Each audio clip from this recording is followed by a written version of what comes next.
আল্লাহ পাকের গজব টেনে নিয়ে আসতেছেন আপনারা, আল্লাহ পাকের গজবটা জোর করে টেনে নিয়ে আসতেছেন। আল্লাহ পাক গজব দিতে চাচ্ছিলেন না আপনাদের উপরে, এবার দিবেন ইনশাআল্লাহ। জোর করে আল্লাহর গজব টেনে আনতেছেন।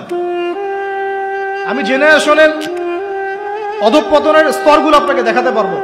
আগে চিঠি লিখতো গোপনে গোপনে, লজ্জা শরম হায়া ছিল, রিক্সায় করে যাওয়া যাবে না, কেউ দেখে ফেললে সমস্যা হবে।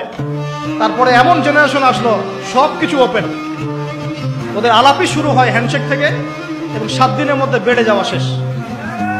এরপর চেঞ্জ করতে থাকে একটার পর একটা। তারপর চলে আসলো সিরিয়ালের যুগ। সিরিয়াল এসে শেখালো বাসায় স্বামী থাকলেও যথেষ্ট না, বাইরে একটা স্বামী লাগবে। বাসায় মেয়ে থাকলে যথেষ্ট না, আরেকটা বউ বাসা।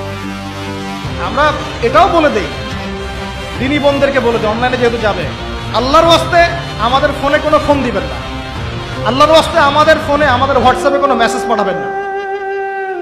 আর এমন এমন মিষ্টি ভাষার মেসেজ দেখলে মনে হয় যে মানে সব অসহায় মেয়ের দায়িত্ব নেওয়ার জন্য আমরাই আছি।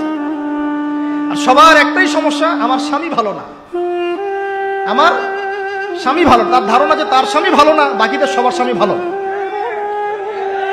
নবী সাল্লাল্লাহু আলাইহি ওয়াসাল্লামের সামনে যখন কোনো মেয়ে এভাবে র্যান্ডমলি স্বামীর নামে অপবাদ দিত, মিথ্যাচার করত বা অভিযোগ আরোপ করত, আল্লাহ নবী সাল্লাল্লাহু আলাইহি ওয়াসাল্লাম রাগ হতেন।